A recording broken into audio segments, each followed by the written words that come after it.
are two things plaguing them in the zoo: lies and deceit. If not for the coming of IPOB, of Radio Biafra, all of you would have lived and died in the ignorance that Ojukwu caused a war. That's what they were writing. Britain helped them to write it.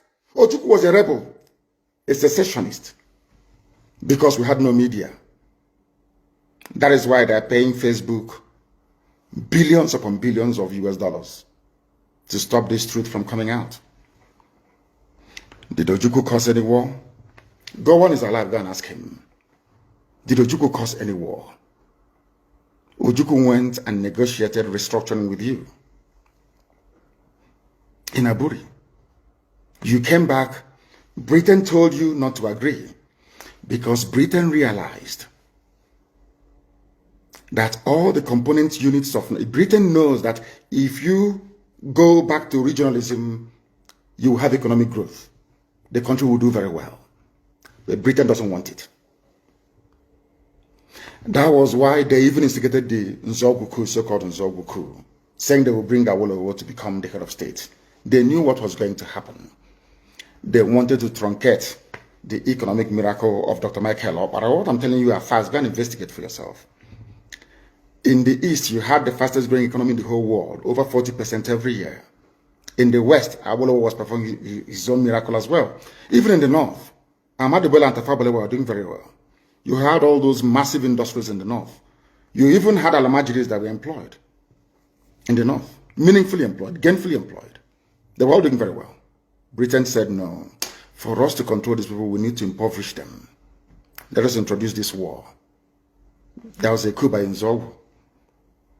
And after that, there was the massacre of, as usual, massacre of our people in the North. Ojukwu said, I have to secure my land and my people. They said, no, let's go to Aburi to discuss it. Ojukwu went to Aburi and agreed restructuring. That's something now you're asking for. To tell you how foolish Nigerians are. They're very foolish. That same nonsense you're asking for now was discussed many years ago. Ojukwu sat down in Aburi with Gowon and decided that regionalism was the best way forward. Restructuring, going back to who you were, 1963 Constitution, 1960-1963 Constitution.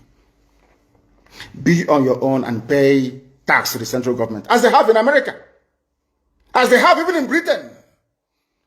Britain, you have Scotland that is almost independent. Wales, the same thing. Everybody is free. But Britain doesn't want the same thing they're enjoying to happen in Nigeria. Why? Ask yourself that question. Anybody telling you about one Nigeria is your enemy. I'll prove it to you now. Ojukwu negotiated devolution, regionalism. The North will be on their own, the West on their own, even Midwest on their own, and then the East on their own. It's the same one Nigeria. On their way to the airport, before they boarded the aircraft, a call came from Lagos, from the British High Commissioner in Lagos to Gowon, telling Gowon not to agree, after having signed the agreement. That same Gowon you're looking at today, God kept me alive so that he can witness the destruction he will bring upon that very zoo called Nigeria. Gowon said no. Do you know all the journalists in Nigeria, none of them have ever gone to Gowon to ask him, why did he say no to Aburi? Aburi was restructuring. None of those agitating for restructuring right now has ever gone to Gowon or gone to Nigeria to say, but Ojukwu negotiated restructuring. What happened? They came back and they said no. Ojukwu said, okay, so you want to continue to kill my people all over the place? No. Because of that, I'll declare Biafra. Today, they have brainwashed all of you with the perverse notion and thinking